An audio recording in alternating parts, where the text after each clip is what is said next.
పాత బస్తీ చంద్రాయనగుట్ట నియోజకవర్గంలోని జగ్గంపేట్ డివిజన్ నందు నిర్మించిన డబుల్ బెడ్రూమ్ ఇళ్లను స్థానికులైన గిరిజనులు, దళితులు, మైనారిటీ ప్రజలకు కేటాయించాలని బీఆర్ఎస్ నాయకులు బండ్లగూడ ఎంఆర్ఓ ప్రవీణ్ కుమార్కు వినతిపత్రం అందజేశారు.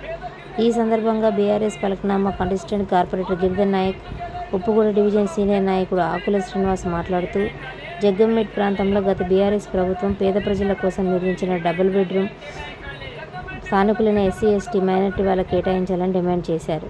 అలాగే కాంగ్రెస్ పార్టీ పూర్తిగా పేద ప్రజలకు పట్టించుకోవడం లేదని ఆరోపించారు. రాబోయే ఎన్నికల్లో మళ్లీ వచ్చేది బీఆర్ఎస్ ప్రభుత్వమేనని, అప్పుడు పేద ప్రజలందరికీ న్యాయం చేస్తామని అన్నారు.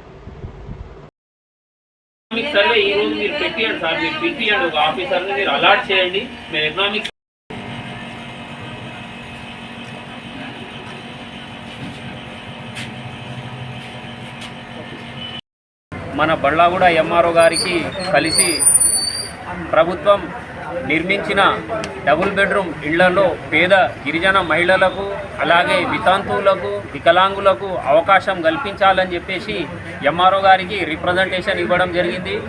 కేవలం ఈ ప్రభుత్వం నచ్చినోళ్ళకి నజరానా ఇచ్చినట్టుగా వాళ్ళ బంధువులకు, వాళ్ళ కాంగ్రెస్ పార్టీ కార్యకర్తలకు వాళ్ళకే ఇళ్ళని కేటాయిస్తూ అసలైన అర్హులని వాళ్ళు ఖచ్చితంగా నిర్లక్ష్యానికి గురి చేస్తూ ఉన్నారు. ఈరోజు పేద గిరిజన మహిళలు ఇళ్ల కిరాయిలు కట్టలేక తీవ్ర మనోవేదనకి గురై చితికలబడుతున్న వాళ్ళ పరిస్థితిని చూడలేక ఈరోజు బీఆర్ఎస్ పార్టీ పక్షాన వాళ్ళని తీసుకొచ్చి ఈడ ఎంఆర్ఓ గారిని రిప్రజెంటేషన్ అందించడం జరిగింది. జగ్గంపేట్ డివిజన్లో చంద్రాయనగుట్ట నియోజకవర్గంలో 270 ఇళ్లని కట్టడం జరిగింది. గత కేసీఆర్ ప్రభుత్వంలో 30 కోట్ల రూపాయలు వెచ్చించి 270 ఇళ్లని నిర్మిస్తే ఈరోజు వరకు కాంగ్రెస్ ప్రభుత్వం వాటిని పేద ప్రజలకు కేటాయించకుండా నిర్లక్ష్యానికి గురి చేస్తూ ఈరోజు పేదలకు ఆ ఇళ్ళు అందకుండా మరి ఇక్కడ ఉన్న కాంగ్రెస్ నాయకులు, కాంగ్రెస్ మంత్రి గారు ఖచ్చితంగా మరి బండ్లగూడ ఎంఆర్ఓ గారికి వినతి పత్రం సమర్పించాము.